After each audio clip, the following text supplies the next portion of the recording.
Hello, ma'am. How are you, ma'am? I'm good. Ma'am, can you please elaborate PMI? Of course, PMI purchasing manager index है। ये manufacturing companies की purchasing power को major करता है। इसकी हमारे पास दो टाइप्स होती हैं। एक है हमारे पास सर्विस सेक्टर और दूसरी मैन्युफैक्चरिंग सेक्टर। इसकी सब डिवीजन है फ्लैश और फाइनल। अब मैन्युफैक्चरिंग सेक्टर की बात करते हैं। मैन्युफैक्चरिंग सेक्टर में ये होता है कि सैकड़ों कंपनियां जो है वो इसमें हिस्सा लेती हैं और उनकी जो परचेजिंग पावर है उसको देखा जाता है।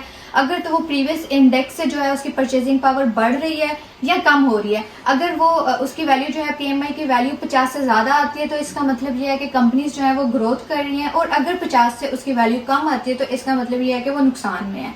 और एक दूसरी चीज ये कि जब पीएमआई की वैल्यू जो है वो 50 से ज्यादा होती है तो वो यूएस डॉलर इंडेक्स के लिए अच्छी चीज है, और अगर उसकी वैल्यू जो है वो 50 से कम होती है तो वो यूएस डॉलर इंडेक्स के लिए अच्छी चीज नहीं है।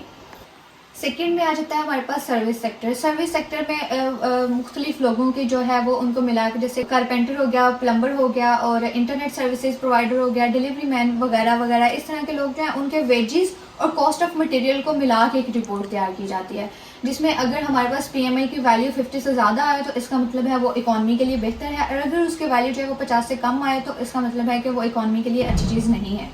इस तरह की मज़ीद फंडामेंटल के बारे में आप जानने के लिए, डिटेल में इंफॉर्मेशन लेने के लिए आप इस चैनल को जो है वो सब्सक्राइब कर सकते हैं। और इसके अलावा जो है वो आपको इस चीज़ के जो है वो पीडीएफ में नोट्स भी मिल जाएंगे। ये आपने सिंपली मुझे जो है वो इनबॉक्स करना है, मैं आपको जो है वो नोट्स प्रोवाइड कर दूँगी। Thank you.